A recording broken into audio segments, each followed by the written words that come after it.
কোনো মনে হচ্ছে যে এই কাঁটাতার নিয়ে খুব পরিষ্কারভাবে একটা রাজনীতি হচ্ছে, কারণ আমরা ক্ষমতায় জিতে আসবো তারপর কাঁটাতার হবে, এই কথা বলার অর্থই এটা যে আমরা যদি না জিতি তাহলে কাঁটাতার হবে না।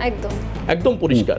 তো এখানে দাঁড়িয়ে যে পরিষ্কার যে রাজনীতি হচ্ছে, আর এই রাজনীতির দোলাচলে দুটো জায়গা খুব বিঘ্নিত হচ্ছে।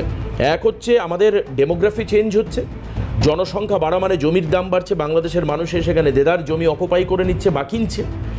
এখানে পেশাগত সমস্যা বাড়ছে, শিক্ষাগত সমস্যা বাড়ছে, আর মারাত্মক যেটা দাও দাও করে আগুনের মতো জ্বলছে সেটা হচ্ছে স্বাস্থ্য সংক্রান্ত সমস্যা, যেখানে সরকারি হসপিটালগুলো একাধিক সময়ে ফেল করে যাচ্ছে পরিষেবা দিতে, মানে দে আর অ্যাবসলিউটলি ফেল, মানে to provide the service to common people. মানুষকে পরিষেবা দিতেই পারছে না, বেড নেই, কি করবে? একটা প্রত্যেক হসপিটালের ক্যাপাসিটি থাকে, প্রচুর মানুষ দেখা যাচ্ছে তারা বাংলাদেশ থেকে এদিক দিয়ে সেদিক দিয়ে এসে তারা এখানে ভর্তি হচ্ছে।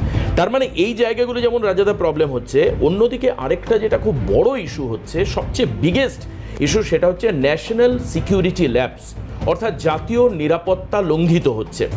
এই জায়গাগুলোর কথা কেউ ভাবছেন না কেন? মানে আমরা জিতলে আমরা বেড়া দেবো, আর মমতা বন্দ্যোপাধ্যায় বা এই পশ্চিমবঙ্গের সরকার যেই থাকুক না কেন, আমি বামেদের কথাও বলছি, কারণ তখনও কাঁটাতারের বেড়া ছিল না। আপনি যেটা বললেন যে ছিল, বেড়া তুলে ফেলা হয়েছে, তা তো নয়, কোনোদিনই ছিল না। এই ভোট রাজনীতির কথা মাথায় রেখে যে বাংলাদেশ থেকে লোক ঢুকবে, আমরা ভোটার কার্ড করে দেবো, চাল ডাল দেবো, রেশন দেবো, আমরা তার ভোটটা নেব, এই যে পরিষ্কার নোংরা রাজনীতি, এই রাজনীতি থেকে কখনো বেরোনো সম্ভব হবে না। দেখুন, আপাত দৃষ্টিতে যেটা মনে হচ্ছে যে এর কোনো পরিত্রাণ নেই। যদি কেন্দ্রীয় সরকার কড়া একটা সিদ্ধান্ত নেয়, বাংলাদেশে যে জিনিসটা চলছে তার পরিপ্রেক্ষিতে মানে আগামী কয়েক মাসের মধ্যে বেড়া দেওয়াটা অত্যন্ত জরুরি। রাজ্য যদি না দেয়, অর্ডিন্যান্স করে বা কিছু করে জরুরি অবস্থা ঘোষণা করে কাঁটাতারের বেড়া দেওয়া আমি দেবো, কিন্তু সে সাহস তারা দেখাতে পারছে না। তারা মনে করছে জরুরি অবস্থা ইত্যাদি ঘোষণা করলে তাদের হয়তো, তারপর যখন নির্বাচন হবে তো সহানুভূতির হাওয়া অন্য পক্ষে চলে যাবে, এরকম একটা ভাবনা চিন্তা তাদের মধ্যে রয়েছে। অর্থাৎ যেটা আপনি খুব সুন্দরভাবে বোঝালেন যে এই বর্ডারটা খোলা রাখা হয়েছে একেবারে রাজনীতি করার জন্য, এবং এতে যেটা ক্ষতিগ্রস্ত হচ্ছে সাধারণ মানুষ। এখানকার যে ডেমোগ্রাফিক যে ইমব্যালেন্স তৈরি হচ্ছে এবং একটা অচিরেই বাংলাদেশ তৈরি হওয়ার মতন জায়গায় তৈরি হচ্ছে।